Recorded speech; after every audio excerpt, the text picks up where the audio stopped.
Matt Moscona. I'm very important. After further review. Say it one more time. After further review with Matt Moscona. And here we go. Live from the Raising Cane studio. Let's ride!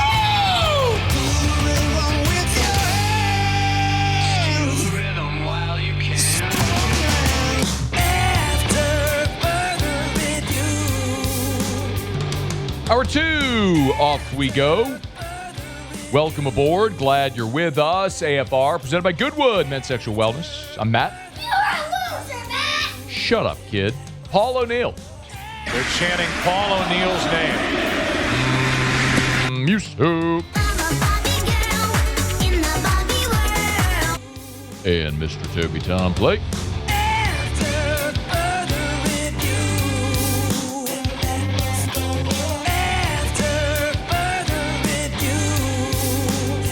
All right, we're here. Glad you are as well. Get out there and make it a good one. Elaine Kiffin was at the Baton Rouge Rotary Club earlier today. Well, let's hear some more of what the head coach had to say. Frank Schwab from Yahoo talking some NFL training camp storylines in 30 minutes from right now. Ross Jackson in 1 hour. He was out at Saints camp today. Brian Brzee, the story, lost for the year due to what is reportedly a torn ACL. We'll get reaction to that, and then the other talking points and storylines from camp today out at LSU, or excuse me, out at in New Orleans for the New Orleans Saints. Something that has been percolating finally did come to fruition, as Ole Miss did in fact file a lawsuit against two LSU football players, Princewill Umanmielen and Devin Harper, for breach of their revenue share contracts. Now, this is something we had talked about before SEC football media days that was seemingly coming. It was something that Ole Miss Athletic Director Keith Carter had said in an interview to the Jackson Clarion Ledger that was likely, that they were going to pursue legal action to recoup this money. And on Monday, Ole Miss did in fact file two separate lawsuits, one against each Umanmielen and Devin Harper to recoup the roughly $1 million in revenue share money that they say they're owed by a breach of contract from Harper and Umanmielen for having signed their revenue share deals with Ole Miss and then leaving for LSU. Just one quick reminder before I go any further and kind of give you some detail and context here. Remember, revenue share deals are contractual, and that's with the athletic department. It's a difference between NIL and rev share. Now, the assumption is, oh, well, rev shares pay for play. It's not. Technically, a revenue share deal is an NIL deal with the athletic department. So that gives the athletic department the right to use the player's name, image, and likeness to promote itself. So that's the revenue share component, the $20.5 million that the athletic department can spend and spread across all sports. Typically, the breakdown is 75% goes to football, 15% to men's basketball, 5% to women's basketball, 5% to everything else. So it's about $15 million that goes to football. So Ole Miss had done revenue share deals with Umanmielen and Devin Harper for the 2026 season. A short time after signing those deals, they leave to go to LSU. They've broken their contract, their revenue share deal. And so Ole Miss is alleging here that they owe damages. They owe the buyout. So it's $550K from Umanmielen and $400,000 from Devin Harper, plus attorney's fees, court costs, all that stuff. So roughly $1 million combined. Ole Miss released a statement in part which read, "The University of Mississippi values its student athletes and is committed to honoring all obligations made to them. In return, the university expects the same commitment from its student athletes and the representatives in upholding their contracts. Before transferring to another institution, student athletes Devin Harper and Princewill Umanmielen signed revenue share agreements that included provision requiring them to compensate the university with a predetermined amount if they departed before fulfilling their commitment. The University of Mississippi has a responsibility to enforce its contractual terms, and this position is consistent with the actions of other institutions in the current landscape of college athletics.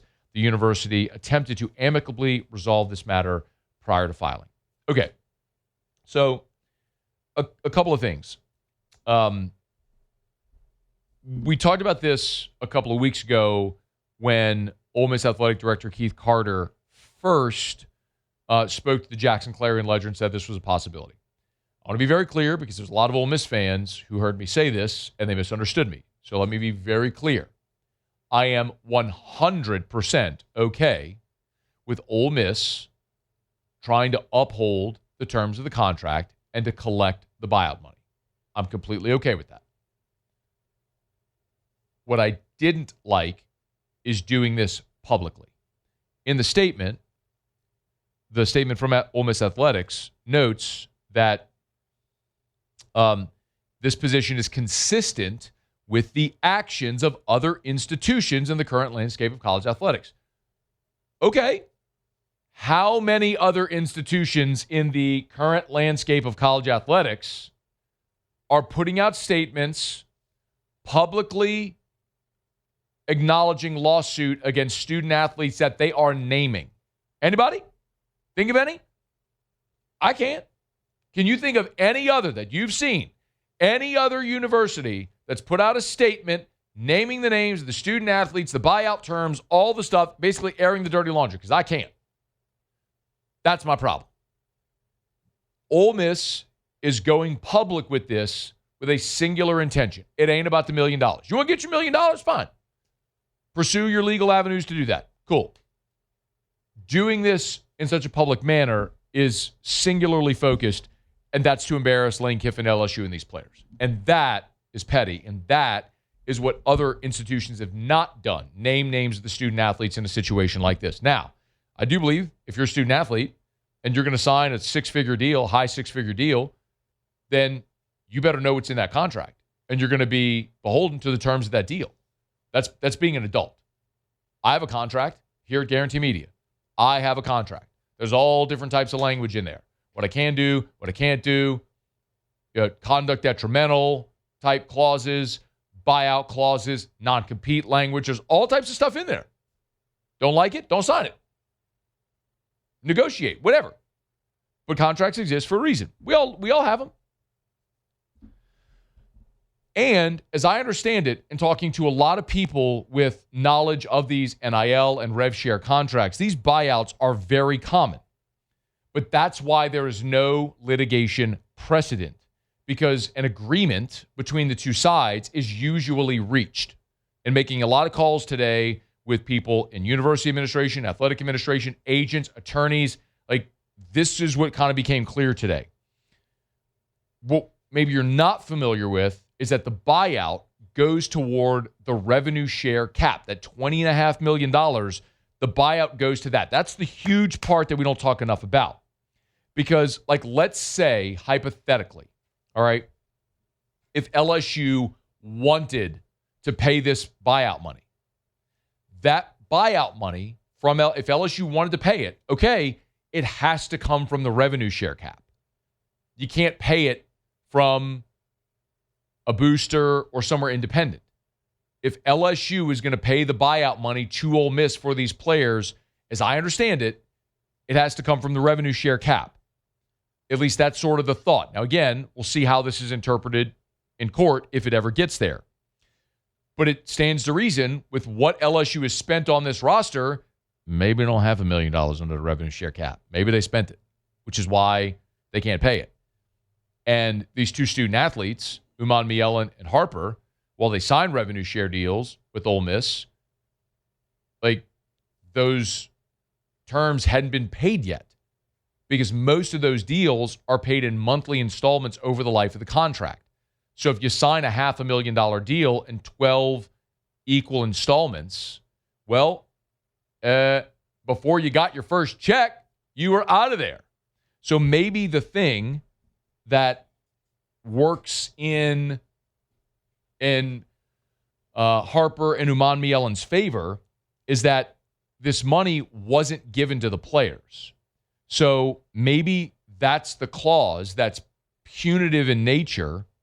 And maybe what LSU will argue is, okay, like a $550,000 buyout or $400,000 buyout is excessive and therefore unenforceable. Like maybe that's the argument. I don't know how this is all going to play out. Again, I am not an attorney. I tried to speak to several today. Again, agents, administrators, all people who deal in this realm.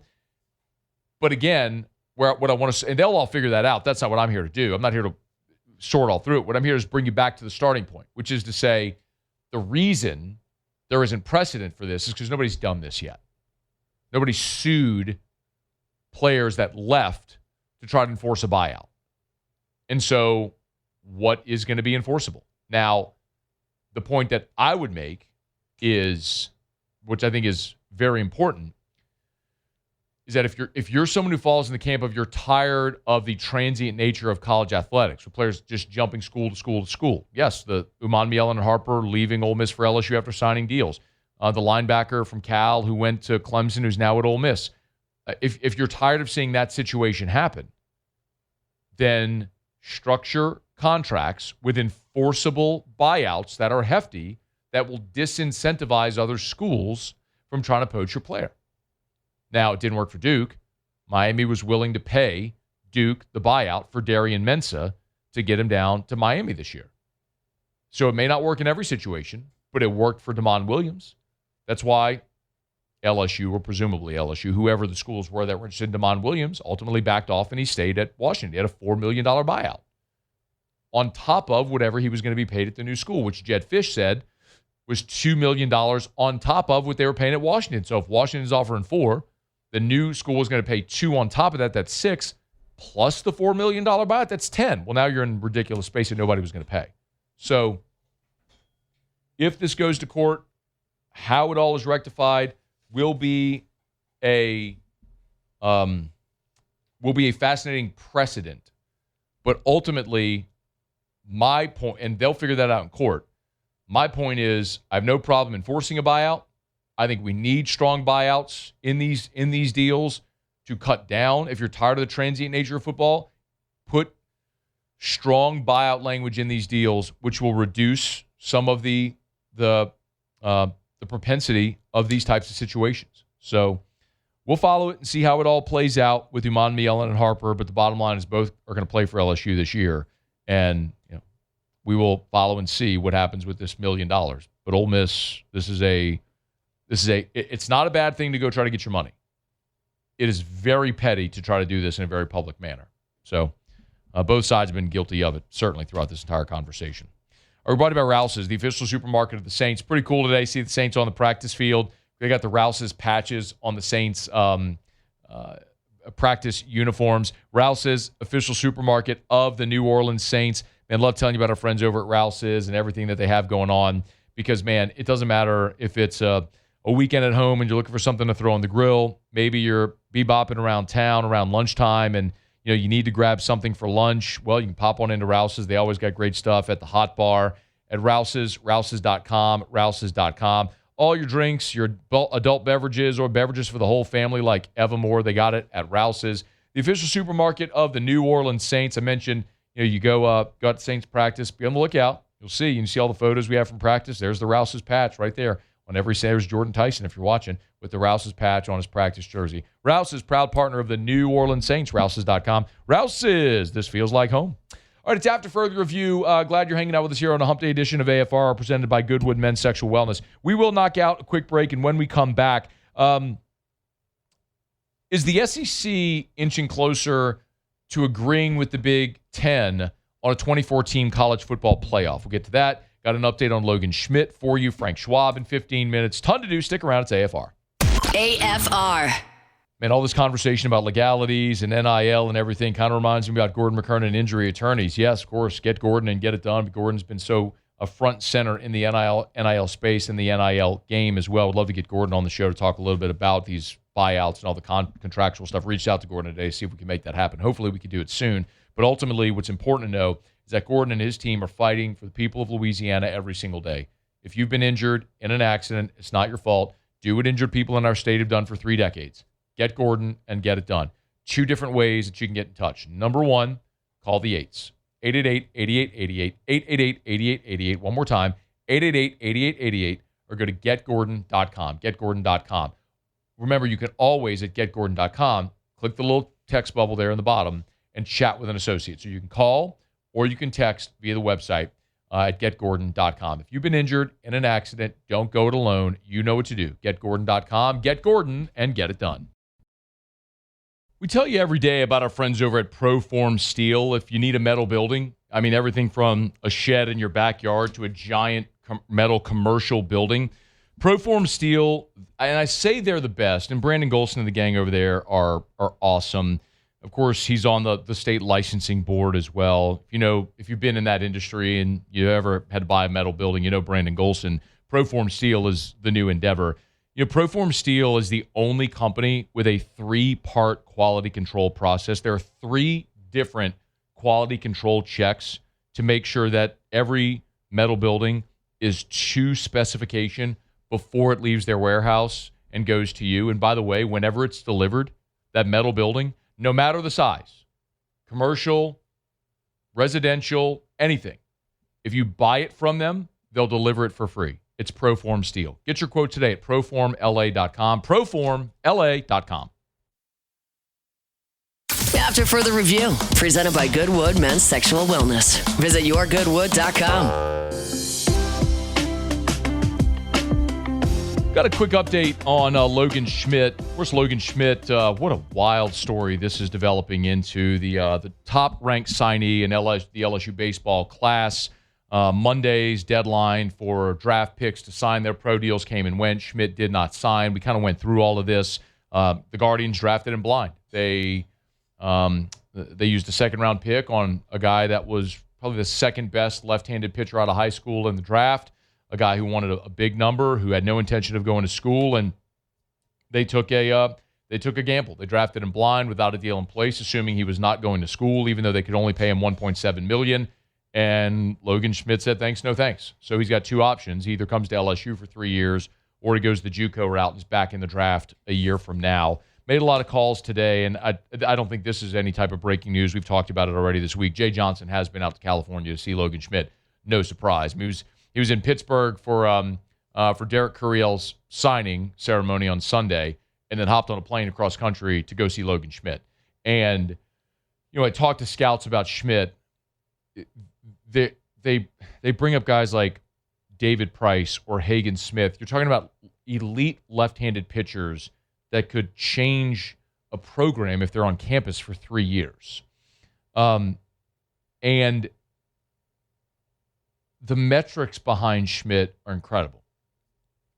And one scout kind of helped me out with some notes today. His average fastball, again, lefty, his average fastball, 94.5 miles per hour at 17 years old. Something else, he's a reclass. He did what Connor Griffin did.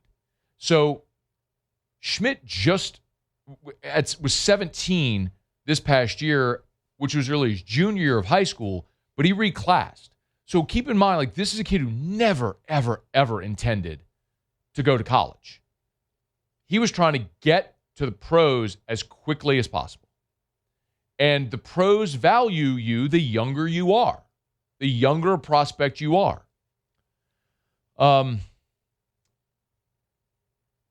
Curveball's average, didn't use his slider much, although LSU calls a lot of sliders. Change up above average, 85 to 86, big time swing and miss pitch. The report on that horizontal break is minus 18 inches. Bro. 1.5 foot horizontal break on his changeup. Good luck. And he's a strike thrower. This is one of the things that is so intoxicating for Jay Johnson, why he wants this guy so badly on campus. He walked one hitter in 44 innings pitched last year. One walk in 44 innings pitched. He's a strike thrower. He averaged 16.6 strikeouts per 9 innings pitched. Dude averaged 16 strikeouts per 9. It's incredible. He is a polished left-handed strike thrower with elite stuff. His extension, so his ability to get down the mound, right? His extension, the average extension is 6 foot. His is 6'6". So he's 6 inches farther down the mound than the average at his release point. So it would make 94 look like 98. And he has Pop 98 as well. So apparently what happened, so you're like, well, how's a guy like that end up going on or dropping in the draft? So apparently his stock dropped, and I've heard this from several people since Sunday, or since the weekend. Apparently his stock dropped in the combine after his interviews. Sort of the book on him was that he maybe came across as unpolished, a little immature. And my thought was, yeah, he was 16. I mean, you're talking about a dude that just like should be going into the senior year of his senior year of high school, but he reclassed. So yeah, sure, he's an immature guy. He's a really young guy, but look at the stuff. Like, look at the ability. I mean, he is an elite level left-handed pitcher, a polished lefty who pumps a ton of strikes, who averages nearly 95 miles an hour, has an 18-inch horizontal break on his changeup.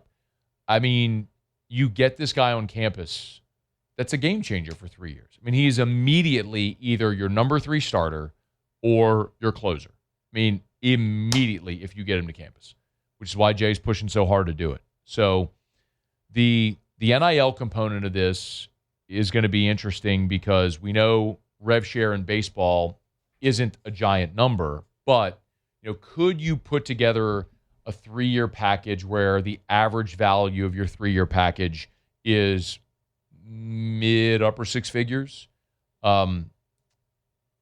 which would put him among, if not the highest paid player on the team. So Stephen Milam's deal is a high 6-figure deal to return for 1 season. But if you're talking about 3 years with Logan Schmidt, if you could guarantee him mid-upper 6 figures, now you're talking about over 3 seasons, $1.5 million to $2 million. Well, that effectively replaces the money he didn't get by passing on signing with Cleveland. And if he develops, then he could get an even bigger signing bonus when he does sign and potentially be fast-tracked to Major League Baseball, likely we've seen with Skeens and Jump and Anderson and Ince and so on. The risk, of course, is you get injured. And, you get injured and then your stock drops and you're 3 years removed from high school and you're not quite the prospect when the draft rolls around 3 years that you are today. So, listen, I don't know what he's going to do, but the fact that the door is even open, I just wouldn't put it past Jay Johnson to pull this off. I mean, said it on Monday, if there's anyone I want sitting on that couch making the pitch, it's Jay Johnson. And maybe they can arrange a visit to get Schmidt to Baton Rouge on campus to do a full visit and go through the whole thing. If he does, that's a great sign. And there's no urgency here either. The semester begins on August 24th. So you got a little less than a month here for him to make a decision. Because if he's going to pick LSU, then he's got to get enrolled in school, right? To be enrolled for fall, to go through fall ball. So there's no urgency. You could take your time. You could put the full court press on, but Jay wants him, and they are trying to put together a deal and a package and a plan. Is sort of recruiting this pitch deck for him, for Logan Schmidt, to make this as appealing as possible. So for a guy who was dead set on going to the draft and never stepping foot on a college campus, I think it is a really, really heavy lift to think you're going to switch his mind in 3 weeks' time. But it's Jay Johnson, and I wouldn't put it past him. So as we get more info on this, as it develops, we'll keep you posted. Just wanted to file away because this is perplexing a lot of people in Major League Baseball and in the scouting community of just what happened here with Logan Schmidt. It's just so rare. Like, you'll see like the Kumar Rocker thing. Remember Kumar Rocker from Vanderbilt? He was a top 10 pick of the Mets, and then he didn't pass a physical. And so the Mets didn't honor the contract that they had agreed to, and so Kumar Rocker went and played independent ball for a year. Like, that happens. Not commonly, but it does happen. This is just, it's an anomaly. And LSU's trying to work through it, because if you get that guy on campus, what a mega win for LSU if they're able to do it. So as it develops, keep you posted as we hear more. All right, brought to you by Our Lady of the Lake, championship health partner of LSU Athletics, FMOL health.org/LSU. And where we always remind you that success starts long before Saturday nights in Tiger Stadium. It's in the offseason and recovery and the work that happens between games and seasons. That's why LSU head football coach Lane Kiffin and players like Sam Levitt and Whit Weeks and Trey'Dez Green and Jordan Seaton, all great NIL partners with Our Lady of the Lake. They trust FMOL Health, Our Lady of the Lake, with their health care, and that trust is backed by a health system that's growing, thriving, and serving communities across Louisiana and Mississippi. As LSU's championship health partner, Our Lady of the Lake cares for the student athletes that a year round that you cheer for, and that same expertise is trusted by LSU, is trusted and available to you and your family every single day. FMOL Health, Our Lady of the Lake, and LSU. Together, we roar. Learn more at fmolhealth.org/LSU. All right, y'all, it is After Further Review. Thanks for hanging out with us here. We will get to some of the comments today from Big Ten Media Days about the future of the playoff, the possibility of the SEC joining the Big Ten in their call for a 2014 playoff. We'll get to that. When we come back, though, Frank Schwab, Yahoo NFL reporter, will join us. Do a little wraparound from training camp. Unfortunately, here on the opening days of training camp, some of the biggest storylines are actually season-ending injuries. So we'll get to some of that as we continue. Stay here. It's AFR. AFR. If you need to hire, you need Glow Resources. Now, I love telling you about Glow Resources by telling you what they are not. They are not a temp staffing agency. So if you're an employee looking for a job, don't call Glow Resources. Like, they will find you. That's what they do exceptionally well and have done better than anyone. The Baton Rouge Business Report, the top 100, came out a couple of weeks ago. Top 100 private companies in Baton Rouge. Glow Resources, my buddy Jareth Nakhan, made that list again. I'm so fired up for them and for their growth. If you want to see what opportunities are available, you can go online to glowresources.com/careers to apply. glowresources.com/careers. That's where you can go to get more information. One more time, glowresources.com/careers. Whether it's skilled blue-collar labor or any type of office job, our friends over at Glow Resources can help you. glowresources.com. After Further Review, presented by Goodwood Men's Sexual Wellness. Visit yourgoodwood.com.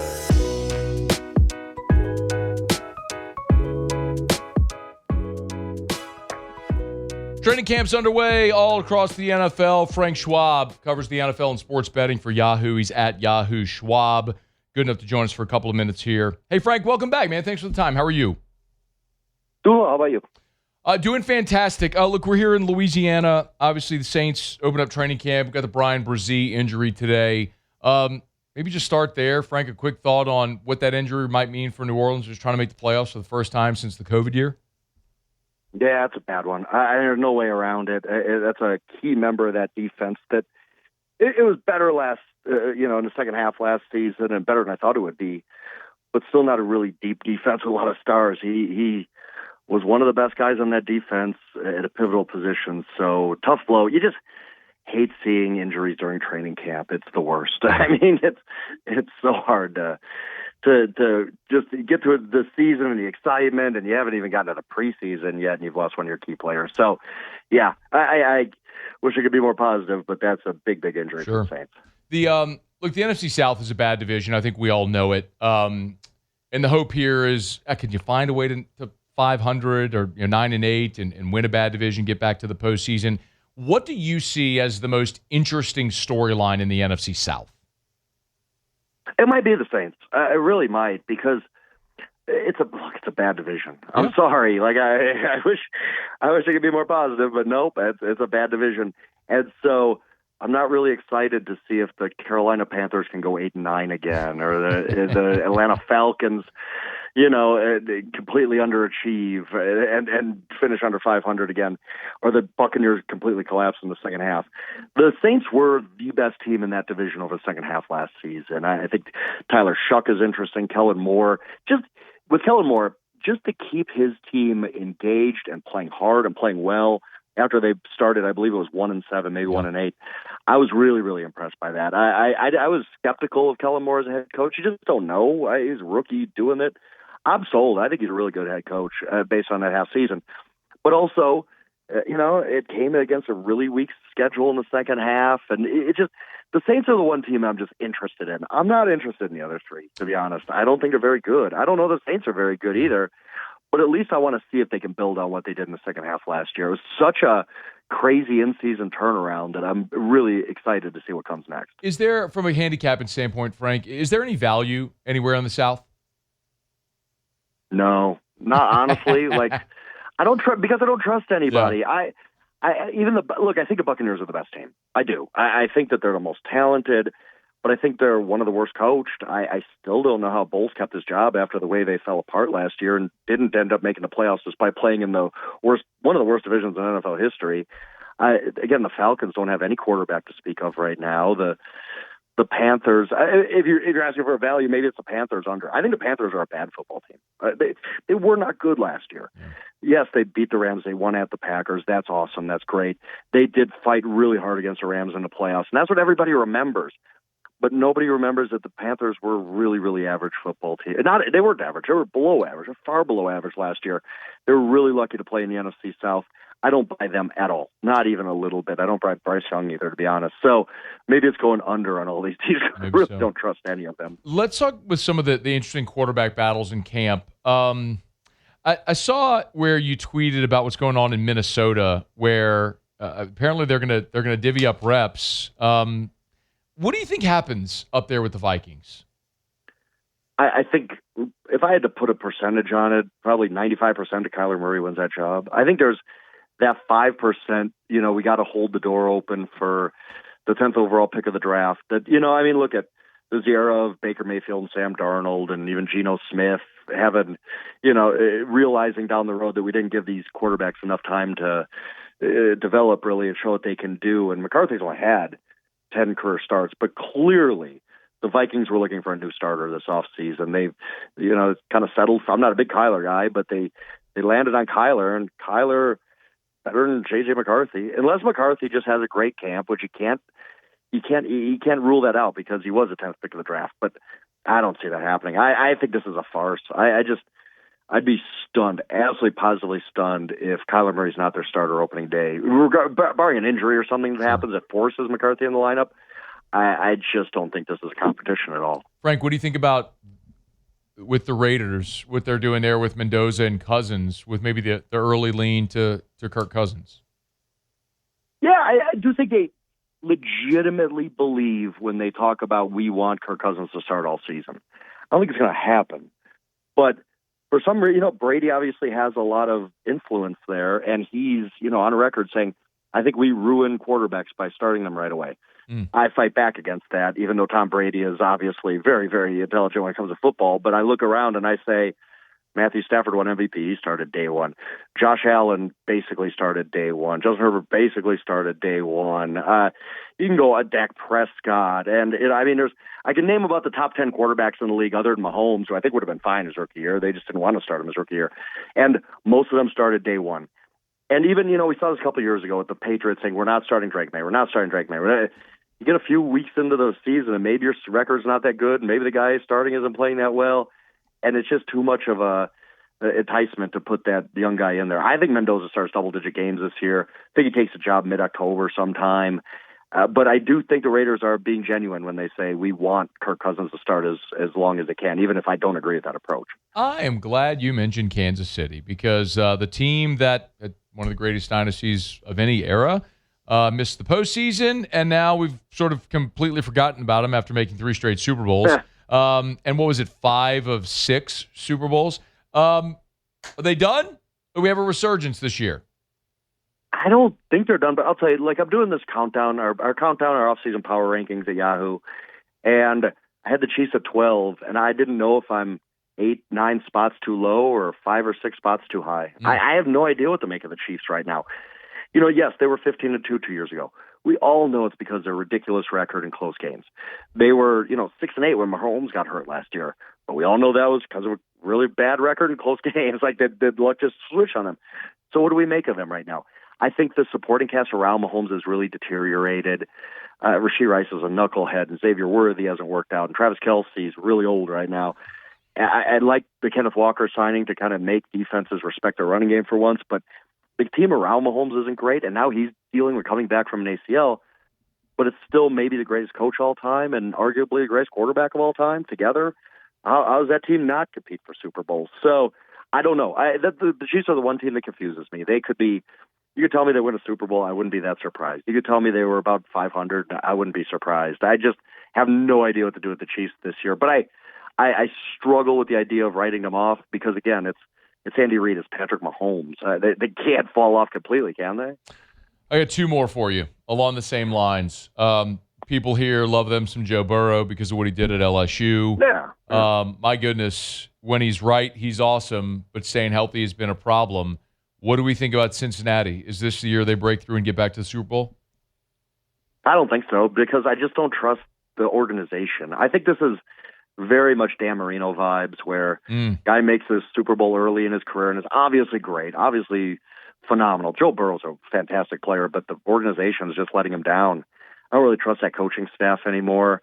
That defense, yeah, they added Dexter Lawrence and a couple other guys, and that's good, but I don't think that brings them up to a top 10 level or anything. And the offensive line got no help this offseason, and that's been a problem, protecting Burrow and keeping him healthy. So, look, Joe Burrow can't play any better than he played in 2024. Right. He was an MVP level.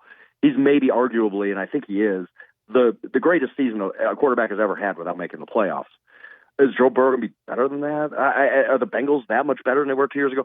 I think this is just a franchise that's failing a player right now. So I don't really have high hopes for the Bengals, although I'll fully say if the defense does come together, they could win a Super Bowl. They could. It's a weird team that you're just like, as much as I'm dumping on them, Burrow is so good, and Jamar Chase is so good that, yes, they could easily be in a Super Bowl if the defense comes along and they get hot. That's the upside, but I just don't trust that organization to do right by Joe Burrow. And another piece from that 2019 Tiger team, of course, was Joe Brady, who won the Broyles Award. Now he's the head coach of the Buffalo Bills. Frank, it was a little stunning seeing Sean McDermott get fired after the success he had there in Buffalo, but it's Joe Brady running the show.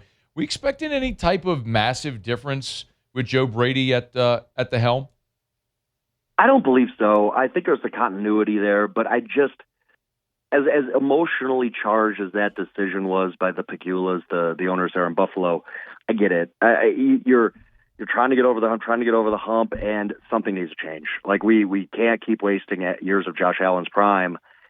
So, McDermott did have some questionable game management type of stuff and all that, and his defense had slipped for the last couple of years. So I don't know that it's a bad thing to necessarily just say, hey, we need to shake it up right now. We need to do this. We need to be bold. And I think Joe Brady is a guy who has been getting head coaching interviews for a while. He's highly thought of, obviously, since the LSU days. And I don't think there's going to be a massive difference, although it will be on defense. They hired Jim Leonard to be their coordinator, and he's going to change things up with their scheme and such. I just think it needed to be something to shake up the organization, a new voice, new energy, get them out of this malaise of being the team that always comes up just short. So I actually have high hopes for the Bills this year. I think they're going to be really, really good this year because how can you not be when you have Josh Allen at quarterback? I mean, he's fantastic. So I actually do think this year the Bills break through and make a Super Bowl. What are your favorite futures bets? Maybe you just gave us one there. Favorite futures bet you're holding for this year? Yeah, and it's not necessarily the Bills because the odds aren't that great, but as much as I'm confident in the Bills, I'm wrong all the time. So I do like the Texans and the Chargers at their numbers. I think I'm really highly of both of those teams, actually. I think Justin Herbert wins MVP. I think that's a play I've already made. And anything Cowboys related, I'm really high in the Cowboys this year. I know. We've heard it before. We've hyped them up in the off season, and they failed before. But I really like where this team is at. And when Jerry Jones yesterday it comes out and says, "Hey, I'm ready to make a big trade. I'm ready to make a big move." We've heard Jerry kind of be full of it before. I don't think he is this time. I think he wants to make a huge move. Max Crosby or whatever it's going to be. I don't know. I think he's got one big move left in him, and I think this Cowboys team is going to be really, really good this season. Frank Schwab, Yahoo Sports, NFL, and sports betting. Get him at Yahoo Schwab, We appreciate it, man. Thank you. Absolutely appreciate it. Yep, it's our pleasure. We're brought to you by Hancock Whitney Bank, HancockWhitney.com/Matt. My name, HancockWhitney.com/Matt. Been committed to Gulf Coast communities for over 125 years. They've been named one of America's best banks by Forbes each of the last 5 years. Y'all, think about that. And they're all over the South. Louisiana, Mississippi, Alabama, Florida, Texas.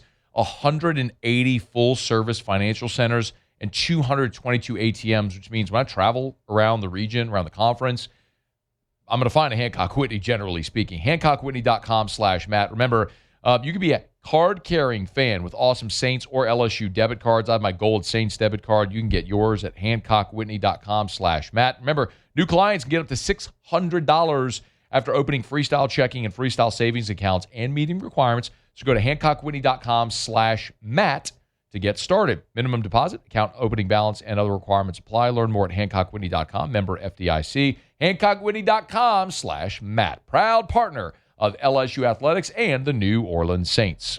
All right, well, now got our final break of hour number 2. Muse will do Tigers in the Pros. Ross Jackson's here with the Saints camp report in 15 minutes. We're glad to have you with us. Stay here. It's AFR. AFR.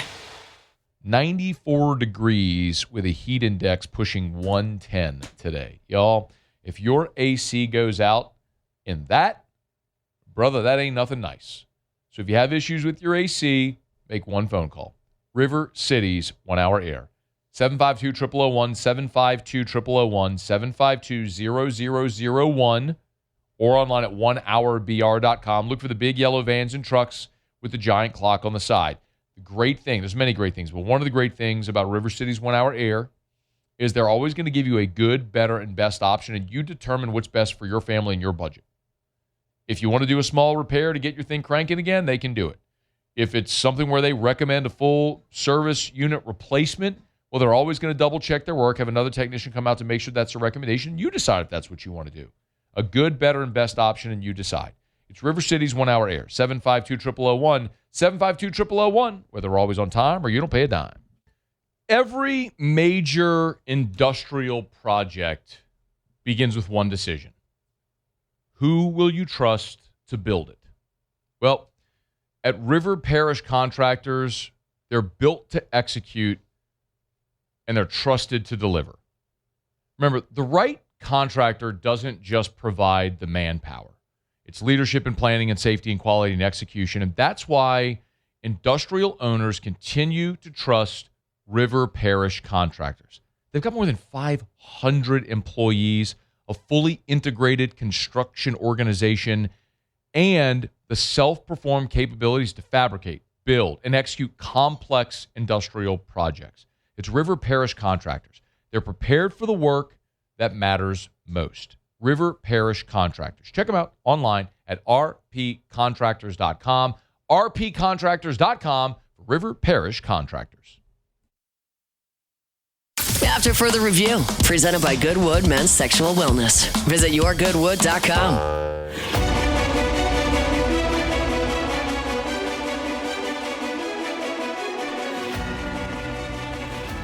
All right, wrapping up hour number 2.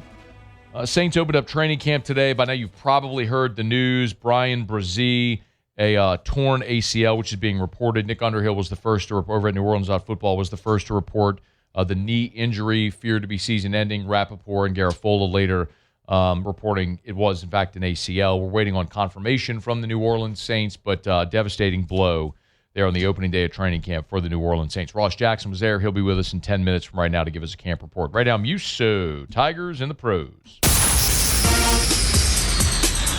Tigers in the Pros. They still bleed purple and gold. They're just really rich now. Adam Schefter and Ian Rappaport combined to report today that Grant Delpit is signing a 3-year, $48 million extension, including $35 million guaranteed, to remain with the Cleveland Browns. Delpit will turn 28 years old in September. He was in the final year of his current contract and had no remaining guaranteed left. Of course, last season, Delpit ranked 4th on the Browns in both tackles and sacks. It's been a great a great career for him. He'll have 3 more seasons there with Cleveland. The the Sacramento A's, or just the A's, whatever city they represent these days. The A's. Tommy White. The Athletics. 4 for 4. How you doing? For Tommy Tanks a night ago. All 4 of those singles, he did come around to score. Tommy's got 14 hits in his first 10 games in Major League Baseball. Still looking for the first homer and the first RBI, but that average, 359, it is off the charts. His second 4-hit game. That's incredible, man. He's just been awesome. Gage Jump was on the bump for the Athletics last night. 6 shutout innings, 3 hits, and 7 punch-outs. He got the win, his 4th win of the season. Aaron Nola was on the bump for the Phillies. He did his part. Familiar refrain here. Nola does his part. Phillies lose by 1. 5 2/3, an earned run for Nola with 4 strikeouts, and the Phillies lost 1-0. He gave up 1 run, pitched into the 6th. They couldn't do anything about it. That's the Phillies, man. Dylan Cruz continues to stay hot. 1 for 4 a night ago. Scored twice. The one was a pretty big one, though. 94. And Dylan Cruz crushes one out to left center. Way back and out of here. Home run number 9 on the season for Cruz. Nats got the win. And then Alex Bregman, 3 for 5. That follows a 4 for 5. Another double. He's got 7 hits in his last 2 games. He's been incredible. That's Tigers in the Pros. Presented by South Point Volkswagen, southpointvw.com. New and certified pre-owned in Baton Rouge and online at southpointvw.com. southpointvw.com. Remember, you have just 2 days left in the month. If you want to go take advantage of those 4th of July savings that run all throughout July, you got 2 days left. So if you're in the market for a new vehicle, maybe thinking about buying your son or daughter that first vehicle for back to school, great opportunity. 2026 Jetta right now, 3.6% for 60 months or $1,500 customer bonus. Check out all the great deals right now at South Point Volkswagen. Airline just north of Highland or southpointvw.com. Southpointvw.com. South Point Volkswagen. What's your direction? Lane Kiffin was at the Rotary Club today in Baton Rouge. We'll let you hear more, but he had jokes when he opened up. A couple of things as I was sitting there. First off, I appreciate the peace pole. It has wheels. So do you think I can take that to Oxford and Knoxville this year when I go in the stadium? I think that if I wheel that next to me as we come out the tunnel, that everybody will say, hey, good to see you, Coach. Welcome back. Welcome back. Oh, man. He's well aware of what he's going to face in those 2 venues. It'll be here before you know it. We'll let you hear more from Lane Kiffin. Certainly some interesting comments on GM Billy Glasscock, who remains a central figure in building this roster in this program. We'll get to all that coming up. Sports Center and then Ross Jackson with the Saints training camp report. Stick around. AFR. Of course, we talk so much about the heat, but remember, during this time of year, it's hot and wet. It rains like every day. And so when you have that rain coupled with the heat and humidity, that is a breeding ground for mold, which is why Louisiana is like the mold capital of the world. It's wet, it's humid. If you have mold or think you might, you want Parish Restoration. Go to the website, fill out the form on the homepage, and they'll give you that free quote, what it'll cost to have your home, your commercial building, your office, church, school, doctor's office, gym, workout facility, whatever it is, clean, sanitized, get that mold out of there.